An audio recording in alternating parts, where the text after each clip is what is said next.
നടത്തണം ഞാനാണ്. എനിക്ക് നടത്തണ്ടേ? നടത്താൻ സമ്മതിക്കില്ല, തടയുക. ഞാൻ ആരുടെ പേര് പറയുന്നില്ല. ഒരു യൂണിയനെ കുറ്റപ്പെടുന്ന ഈ സംസ്കാരം ശരിയാണെന്ന് പറഞ്ഞാൽ ഉടനെ അയാളെ വിളിക്കും. ആര്? ആ തടഞ്ഞവനെ. സുധാകരൻ പറഞ്ഞത് കണ്ടടിച്ചു, കടിച്ചു, അടിച്ചങ്ങൾക്ക് നാണമുണ്ടോ? പത്രക്കാരങ്ങൾക്ക് നിങ്ങൾക്ക് ആത്മാർത്ഥമുണ്ടോ? നിങ്ങൾക്ക് ഉണ്ടോ? ഞാൻ ആ സമ്മേളനം എന്നെ വന്ന് തടഞ്ഞു വെച്ച് ചോദിച്ചതാണ്, ഞാൻ പറഞ്ഞതല്ല. ഇവര് വന്നിങ്ങനെ തോക്കം കൊണ്ട് അങ്ങ് നിൽക്കുകയല്ലേ, ഒളിഞ്ഞു മുന്നോട്ട് വന്ന് വെടിവെക്കൊന്ന് പറഞ്ഞു.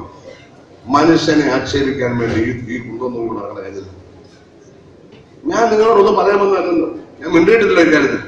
എനിക്കൊരു പെറ്റീഷൻ കൊടുത്താൽ പോലെ അറസ്റ്റ് ചെയ്ത കാരണം കേരളത്തിലെ എല്ലാ പിഴപ്പടി റോഡും നാഷണൽ പ്രൊട്ടക്ഷൻ ആക്ടാണ്.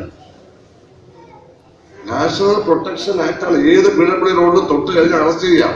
അത് ഞാൻ ആരെയും അറസ്റ്റ് ചെയ്തിട്ടില്ല, നമ്മുടെ നാട്ടുകാരല്ലേ. എല്ലാവരും മനസ്സിലാക്കിയിരിക്കണം. ആക്ട് കേരളത്തിൽ കഴിഞ്ഞ ഓഗസ്റ്റ് നടപ്പിലാക്കിയത് ആരെയും പിടിച്ചിട്ടില്ലല്ലേ. പിടിക്കാനല്ല, ചില സ്ഥലത്തൊക്കെ ഉപയോഗിക്കേണ്ടി വരും. ഞങ്ങൾ ഉപയോഗിച്ചിട്ടേ ഇല്ല. അപ്പൊ തെറ്റാണെന്ന് എഴുതി ഈ ആൾക്കാരെ തിരുത്തുന്നതിന് പകരം അത് ശരിയല്ലെന്ന് പറഞ്ഞ ആളിന് മന്ത്രിസ്ഥാനത്തിന് യോഗ്യതയില്ല എന്നാണെന്ന് പറഞ്ഞിരിക്കുന്നത്. വായിച്ചില്ല? അത് നിസ്സാരമാണ്.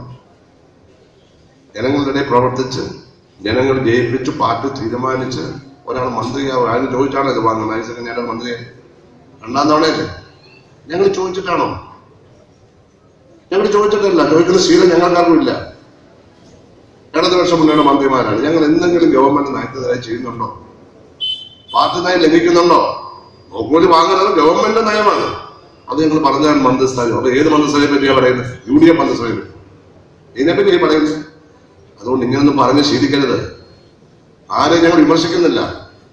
ഇത് തെറ്റാണെന്ന് മുഴുവൻ ജനവും പറയുകയാണ്. ജനം പറയുന്നത് കേൾക്കാത്തവർ എന്ത് രാഷ്ട്രീയ നേതാവാണ്? ഏത് പാർട്ടിക്ക് വേണ്ടിയാണ് പ്രവർത്തിക്കുക? ഇത് CPIയുടെ പ്രശ്നമല്ല, CPM കൊണ്ട് ഇത്തരക്കാര്. അത് ഞാൻ പറഞ്ഞിട്ടുണ്ട്. ആരുടെ പേര് പറയേണ്ട ഒരു പൊതു പ്രതിഭാസമാണ്. നമുക്ക് അവസാനിപ്പിക്കണം. സംസ്കാര സമ്പന്നമായ സമൂഹത്തിന് യോജിച്ചത് ഒരാൾക്ക് അവകാശം ഒരുപാട് ഇത് പറയാൻ പറ്റില്ല. പറഞ്ഞാൽ തടഞ്ഞവരെ എനിക്ക് സഹിക്കാം, ഈ പത്രക്കാരെ സഹിക്കാൻ പറ്റില്ല. ഇവരാണ് ഈ പ്രശ്നം ഉണ്ടാക്കുന്നത്. ഇവർക്ക് അവരുമായി രഹസ്യ ബന്ധങ്ങളില്ല. അവരുമായി ബന്ധങ്ങളുണ്ട് എന്നും അവർക്ക് ചർച്ചാ വിഷയം വേണം. അങ്ങനെ സമൂഹത്തെ നേരെ പോകാൻ സമ്മതിക്കാത്ത പത്രലേഖകന്മാരെ പറ്റി ചിലത് പറയേണ്ടി വരും. എല്ലാവരും ഇല്ല, കുറച്ചു പേരുണ്ട്. കേരളം പോലെ എത്ര അന്തസ്സായിട്ട് എത്ര കറക്റ്റായിട്ട് പറഞ്ഞ കാര്യം മാത്രം. TV തോമസിന്റെ കാര്യം ഞാൻ പറഞ്ഞു. ഒരുപാട് കാര്യം ചെയ്ത ആളാണ്. വികസനം കൊണ്ടുവന്നത്, വ്യവസായം അദ്ദേഹത്തെ കൊണ്ടുവന്നത്. അത് കഴിഞ്ഞ കാര്യമായ വ്യവസായം വന്നിട്ടുണ്ട്.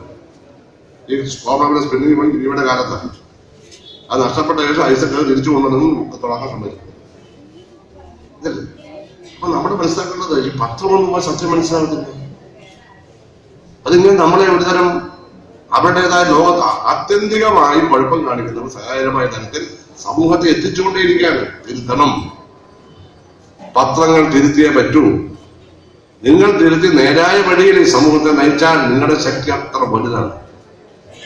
നമ്മളെല്ലാം രാവിലെ പത്രം, എന്ത് ടെലിവിഷൻ ഉണ്ടായാലും പത്രം വായിച്ചേ പറ്റും. പ്രിന്റ് മീഡിയയുടെ അച്ചടി മാധ്യമത്തിന്റെ ശക്തി ഒന്നിനും ആ ശക്തിയില്ല. ടെലിവിഷൻ രാവിലെ കണ്ടത് ഉച്ചക്ക് മറക്കും, ഉച്ചക്ക് കണ്ട വൈകിട്ട് മറക്കും. സ്ഥിരാഭിപ്രായം ടെലിവിഷൻകാർക്കില്ലല്ലോ. ഒരു എത്തിക്സ് കിട്ടവർ. റേഡിയോ പിന്നെ കുറച്ചുകൂടി ആധികാരികമാണ്. റേഡിയോ കേൾക്കുന്നവർ താരതമ്യേന കുറവാണ്. പത്രങ്ങൾ തന്നെ വായിച്ചു കിട്ടും. നമുക്ക് ഏറ്റവും ആവശ്യമായ കാര്യം വരണം. അപ്പൊ ഈ തരത്തിൽ നമ്മളെല്ലാം വിമർശനപരമായി പരിശോധിക്കണം. നമ്മുടെ കഴിവുകൾ അനുസരിച്ചുള്ള വിദ്യാഭ്യാസത്തിന് പോകണം. അതെന്താ രക്ഷകർത്താക്കളോട് പറയണം. അതെവിടെയാണ് പഠിക്കാൻ പറ്റിയത്? നമ്മുടെ സാമ്പത്തിക ശേഷിയുടെ പരിധി നിന്നുകൊണ്ടാവും പോകണമെങ്കിൽ നമ്മൾ ലോൺ എടുത്ത് പഠിക്കണം. ഒരുപാട് സൗകര്യങ്ങളുണ്ട്. വളരെ മനസ്സിലാക്കി